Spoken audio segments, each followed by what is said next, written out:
I gotta introduce you, Dan. Okay, this is Ed Mace. All right, without further ado, first of all, I'm a little pissed. Last year, I don't know who was here last year. Remember the sound problem we had? Yeah.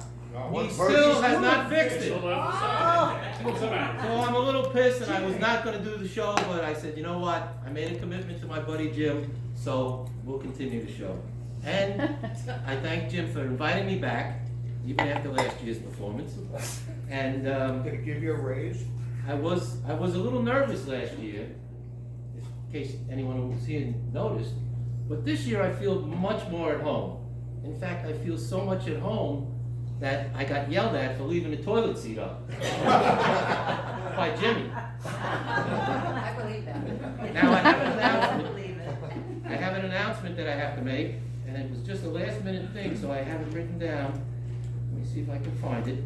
We have a surprise visit here that I didn't realize they were coming, but my friend John and Tracy is celebrating their 20th anniversary.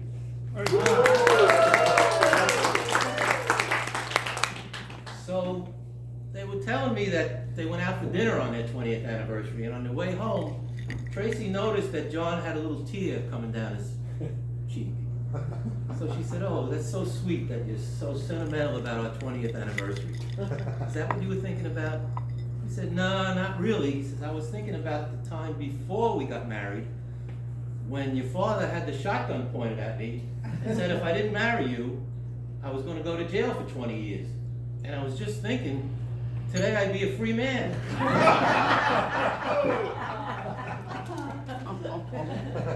Snap. Now, I was told not to make fun of Jimmy, but the other night we went out to an all-you-can-eat buffet, and we could see that Mary Ann was getting just a little bit ticked off at Jimmy, and she said to him, "Aren't you embarrassed that these people saw you going up to the buffet table 5 times?" He says, "Me, embarrassed? Why should I be embarrassed? I told them I was filling the plate up for you." Now, Jimmy and I worked together in Rockville Center, and back in those days, we worked hard, excuse me, but we also played hard. So one night, and probably more than one night, we went out for a couple of cocktails after work, and we were overserved as usual. And on our way out, we noticed across the street at the movie theater, the French Connection was playing. So it didn't take long for us to figure out that we could climb up onto the marquee, change the letters around, and make it a little more provocative. And we did. The next morning, the commuters that were taking the train to the city from Rockville Center woke up to find out there was a brand new porno movie in Rockville Center called The French Erection. And that's a true story. And it happened to be right down the block from the diocesan office. So anyway, I love to play golf, and this is the great place to be to do that. But I hadn't played golf in a while, so I decided to take lessons before I went out again. So my first shot went over the fence, hit a golf cart, went through the windshield, knocked out the driver. The cart went down a hill, into a pond, and disappeared. I said, "Oh my God, what am I going to do?" Well, the pro looked at me and said, "I suggest you loosen your grip and don't bend your back as much." And I've talked to some people around here, and nothing will stop you people from playing golf. You make that tee time, you're going to go out. So I went out with a couple guys from around here, and as we were playing, a funeral procession went by. My partner stepped back from his ball, took off his hat, bowed his head as the procession passed. And I said to him, "You know, I'm touched by the amount of respect that you just had for that funeral procession going by." He said, "Well, it's only proper. We were married for 25 years.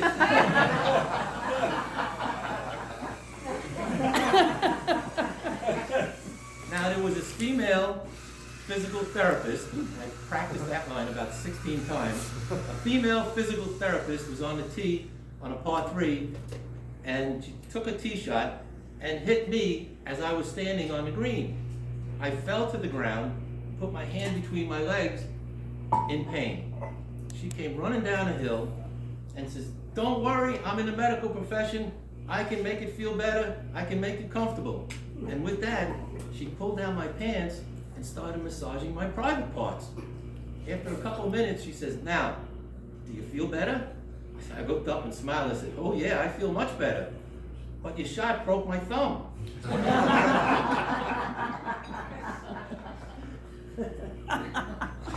So after the round of golf, I went to the clubhouse and I met this blind guy in the clubhouse. And we were talking and he said, he loves to play golf. So I said to him, "You play golf? You're blind. How do you play golf?" He says, "It's easy. I have my caddy run out to the middle of the fairway, he shouts, and I hit the ball to the sound." I was very impressed and I said, "Wow, I'd like to play around with you." He goes, "Okay, but I just want to warn you that I play for $100 a hole." I said, "Oh, I figured I had an easy mark." So I said, "Okay, when can we set it up?" He says, "Oh, I'm pretty flexible. Pick any night."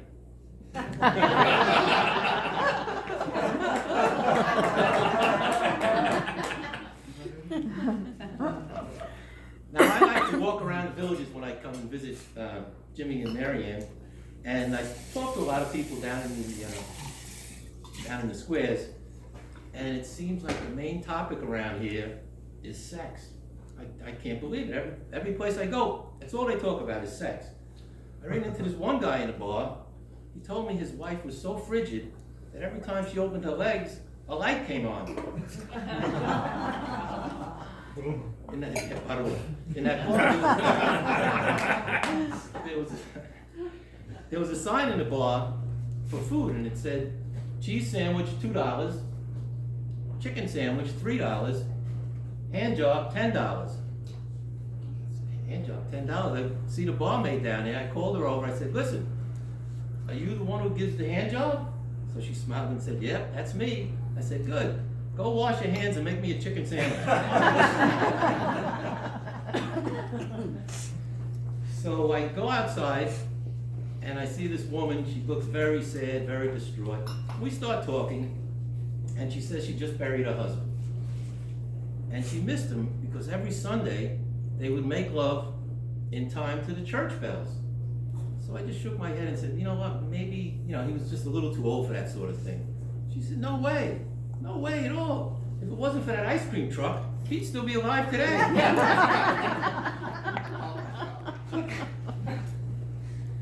I'm a middle child. Anybody here a middle child? There you go. So you know what it's like being a middle child. And I don't like to complain, but I will. On long car rides, my brother and sister would always get the window seat. And meanwhile, I got the middle seat, the hump seat, the worst seat in the car.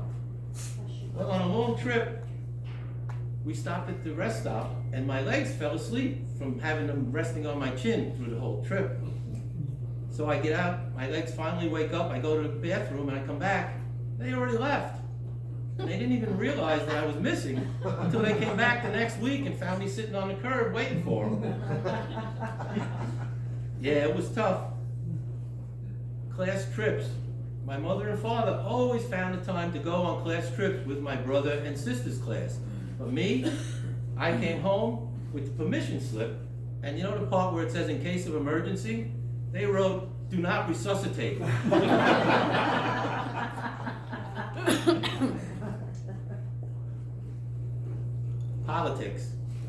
Politics and ugly people. Why are ugly people so drawn to politics? Just look at the people that run this country. Jerry Nadler.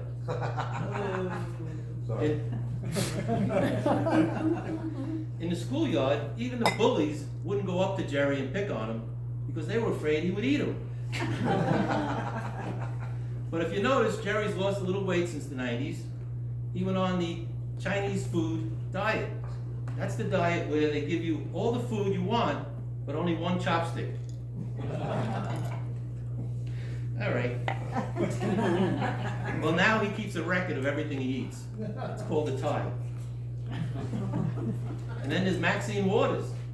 Impeach 45, right? One night a robber breaks into her house, and she's so ugly that the robber gave her his mask. And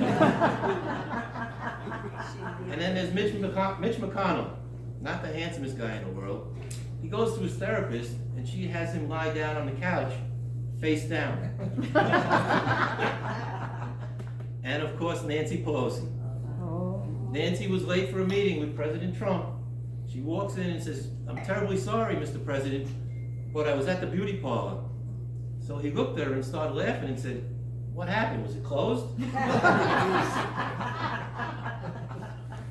So Nancy got a little upset and she went out on a bender that night. After the bar closed, she started crawling home and wound up in a Catholic church and fell asleep in the confessional. Next morning, the priest came in and talked through the grid and said, "Oh, what can I do to help you?" She said, "Wow, you're just in time. Could you pass over the toilet paper?"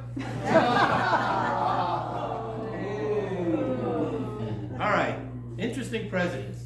We've had a number of interesting presidents in the last couple of years. Number one being the guy who occupies the office now, the Donald, the man with the huge ego. If you remember during the campaign, there was a whole thing about the size of his hand compared to the size of something else. And he was really bothered by it. So during that time, he said to Melania, "You know, if I had 2 more inches, I could be king."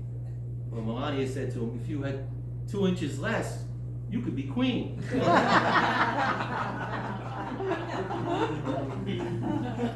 So Donald looks out the window from the White House and sees in the snow written, "Impeach Trump." So the Secret Service agent comes up to him and says, "You know, Mr. President, that's written in urine, and we're going to have an extensive investigation." He says, "Okay, thank you." A couple days later, the agent comes back. He says, "I got some bad news, and I got some really bad news." He says, "All right, what's the bad news?" He says, "The urine analysis came back, and it's from Adam Schiff." Well, the president says, "Well, that's not really bad. I know the guy hates me, so what's the really bad news?" "Well, the really bad news, Mr. President, is that it's in Melania's handwriting."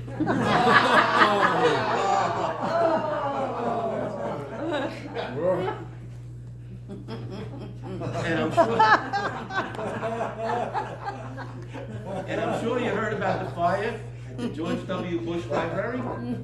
Both books were tragically destroyed. And he hadn't even finished coloring the second one. When Bill Clinton was president, Bill and Hillary got invited to Yankee Stadium for opening day. So they're sitting there, and a Secret Service agent leans in from the row behind him and says something. And with that, Bill grabs Hillary by the scruff of the neck and throws her over the rail. So the Secret Service agent leans in again and says, "Mr. President, I said they're ready to throw out the first pitch." I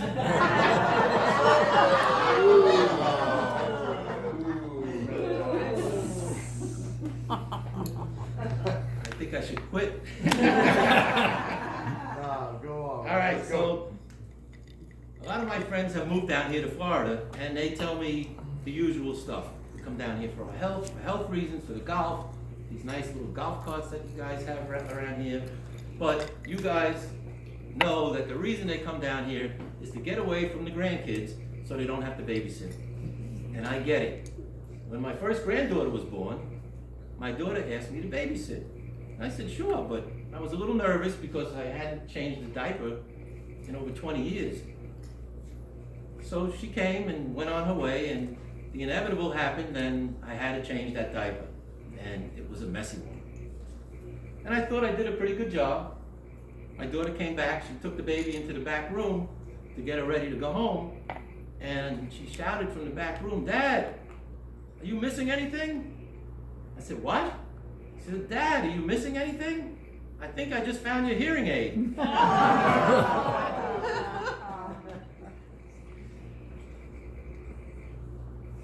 Now, a couple days ago we were down here and it was very sunny. I fell asleep at the pool. Got a terrible sunburn. So I went to the emergency room. The doctor rubbed aloe all over my body and prescribed Viagra. So I looked at him and I said, "Doc, Viagra? what am I gonna do with Viagra in my condition? He says, well, not much, but it'll keep the sheets off you. And if you get restless during the night, it'll prevent you from rolling out of bed.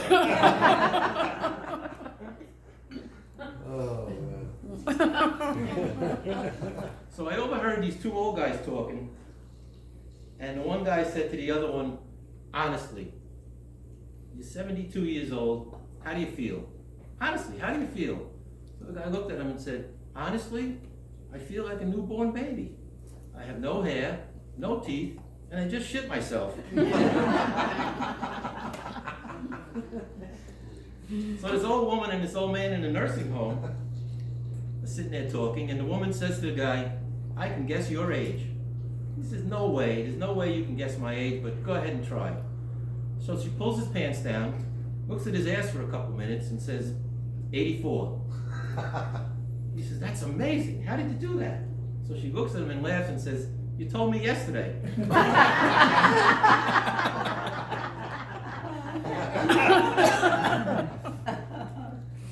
So I'm sitting next to this kid at the park bench, and I noticed this kid is eating one candy bar after another.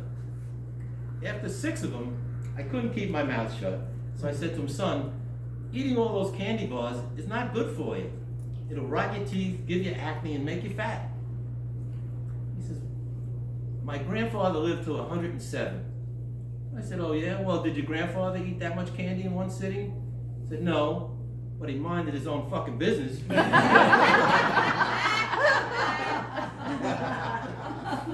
my wife tells me I'm losing it, and I'm starting to believe her. I was riding on the Southern State Parkway in New York, and the phone rang, and it was my wife, and she said, be careful out there. I just saw on the news that there's somebody driving the wrong way on the Southern State Parkway. I said, you heard that on the news? She said, yeah. I said, are you kidding me? You know that the news is never right. They never get it right. It's not just one car, it's hundreds.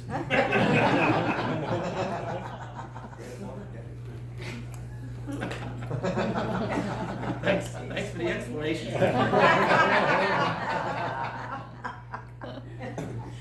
I referee adult ice hockey, and the other night, a guy took a shot and hit me right in the groin. So I went down to the ice, writhing in pain. The guy skated up to me and said, geez, ref, I'm terribly sorry that I hit you, but shouldn't you be wearing a cup? So I looked up at him with tears in my eyes in excruciating pain, and I said, son, I've been married for 30 years. Why should I protect something that I don't use anymore?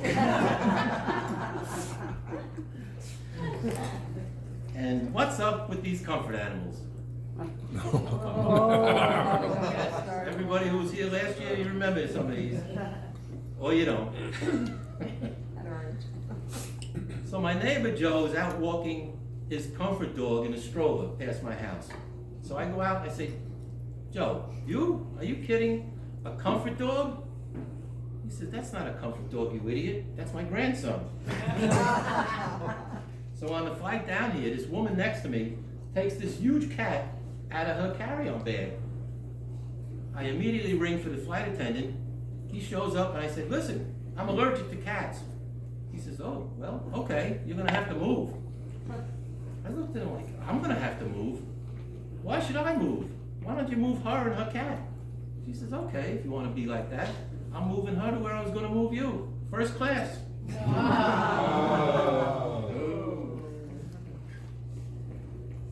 Okay, as a teenager, I always dreamed of becoming a cop.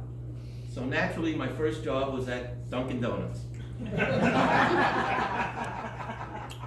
After I got discharged, I did become a cop and became a cop in Rockville Center. Worked with Jimmy and with John. Now Rockville Center, for those of you who don't know, is a small town about 20 miles from New York City. So when the Long Island Railroad train would come, the conductors would push out the obnoxious drunks onto our platform and then the train would take off. Well, what we did was, when the westbound train came back to the city, we would push the drunk right back on the train and send him on his way. Well, one night this was happening, One night, this happened all night. On the train, off the train, on the train, off the train. Till finally the drum said, enough. I live here. This is my stop. So I looked at him and I said, Jesus, I'm sorry. Can I give you a ride, Jimmy?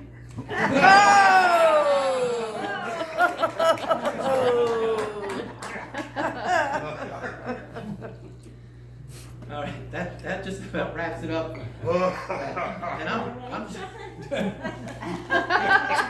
You killed John. now I'm just a warm-up act for my good friend Wayne. Wait! Wayne is the top shelf magician. Now, wait a minute, I'm not done yet. No, I'm introduced you. Go away. Come on. I gotta use the mic Get though. back on the train. I wanna use the mic. So Wayne and I have been friends for many, many years. And as I said, he is a first-class magician. So he and I decided that we were gonna get together and we were gonna go on tour. So you guys are so lucky that we're the first stop.